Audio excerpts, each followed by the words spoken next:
Yo! Magandang araw mga kamaster. Ngayong araw nga ay uuwi ako sa bukid at bibisitahin ko ang aking mga manok doon at ang aking mga pananim na gulay. So tara't samahan niyo ako mga kamaster. Titignan natin doon kung sila'y buhay na buhay pa ba. So ayun nga, ayan ay nahanda ko na aking sarili para sa mahaba-habang biyahean. Kunting oras, mga 20 to 30 minutes lang naman. Depende sa takbo mga kamaster, no? So kung mabilis, mabilis din ang dating. Pag mabagal, matagal din ang dating. At ayun nga, paglabas ko sa highway mga kamaster, dyan makikita natin yung 688 na isa sa pinakamalaking tindahan dito sa isla ng Bantayan. Ay hindi ko inakalay makita ko dyan sa kanto yung aming kapitbahay na taga-bukid. Siya nagdadrive ng tricycle pala dyan. So dahil matagal-tagal na rin kami na hindi nagkita, kaya nilapitan ko na at nagmaritis na rin kami ng konti, no? So ayan, papunta ko dyan kay Bossing na enforcer, no? Shoutout sa'yo dyan, Bossing. Ayan, fist bump kagad kami dyan. Tapos kunting maritis kagad yan mga kamaster. Alam, yun kahit sila.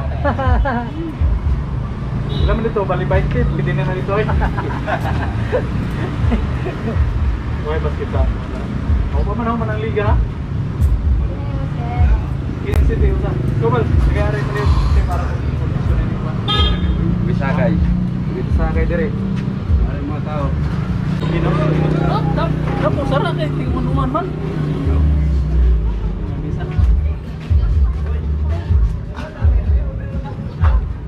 Gamgo na to.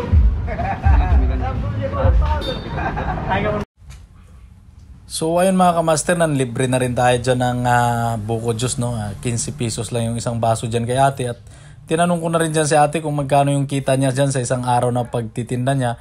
Hindi niya yung sinabi kung magkano talaga, pero alam ko medyo malaki ang kinikita dyan ni ate kasi malakas yung ano niya, malakas yung paninda niya dyan na buko juice sapagkat ang daming estudyante na dumadaan dyan mga kamaster. Saka yung mga driver, mga ano natin dyan ng Sika, doon makita nyo naman marami yan, mahaba ang pila.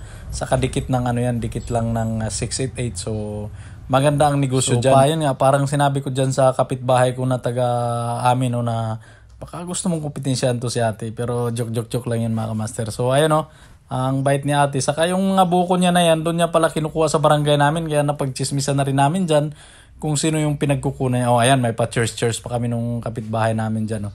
Tapos yan, lumapit naman yung mga kasamaan ko sa basketball. Ayan, may chismis din kami dyan.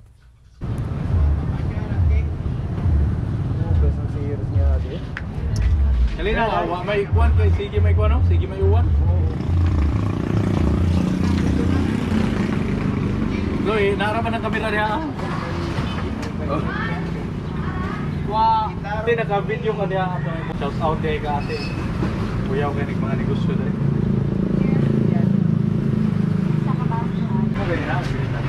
Hindi lang naman ang kuwan. Huwag dali. Swing tagpon. Abang. Ito?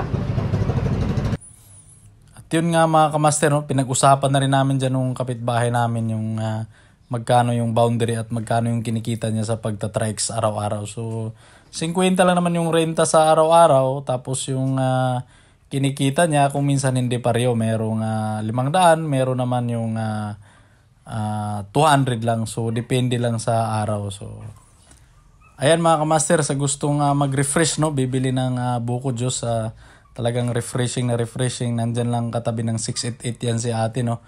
Ang takal dyan merong 20, 10 at 15. So ang isang nyug naman ay 30 naman yung benta ni ate dyan.